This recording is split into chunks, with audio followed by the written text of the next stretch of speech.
Stahl, high school principal, about the one-to-one laptop deal occurring next year. How are you today? Fine, how are you? Great. Can you explain to me exactly how this deal is going to work out next year? Well, it's actually very exciting. As you're aware, we are at Classrooms for the Future School. Initially, this is year 2 of Classrooms for the Future, and it was initially set up as a 3-year program through the state. We felt it was best to enter in year 2 of the program to kind of see how other schools fared with implementing technology in the classroom.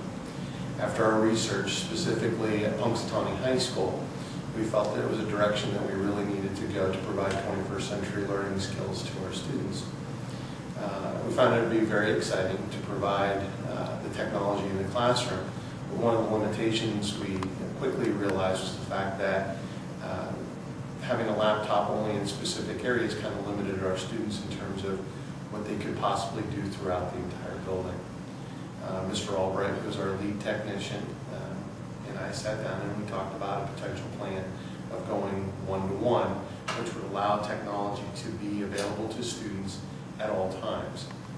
What our plan is that every educational environment will have an LCD projector, some form of interactive board, whether it be the airliner, which is the hand version, or the actual interactive whiteboard at the front of the room, and then obviously the laptop computers for every student.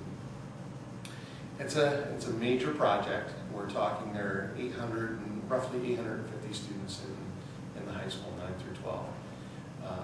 This was the time to make the move. It's uncertain whether or not Classrooms for the Future will be offered in subsequent years. There's talk that it may be, but we feel that we have a commitment. We have an excellent school board right now that is very interested in making sure that technology is the primary instructional mode for our students. So that, in conjunction with the fact that we have over half of the laptop computers available through CFF, to do it now rather than wait when we'd have to buy 850 laptops would be silly. It'd be a waste of time, it'd be a waste of taxpayers' money. So this is the opportunity for us to use the equipment that we currently have and then purchase some new, and I don't know if you've seen the smaller laptop that we have. Very exciting. It's a very small version, easy to handle. I can show it to you after our interview is concluded. But it is, now's the time to do this. Okay. Did you meet any resistance at all from the school board with this? Because there are some that say, well, you know, things like Play-Doh and stuff like that, those types of computer programs, they don't really help students. I mean, they just turn them into mindless zombies, you know, people that don't write things down and, you know, regurgitate the information and have it locked in a memory forever. You just can't do the same thing from a computer. What would you say to those people? First off, it's a very good question.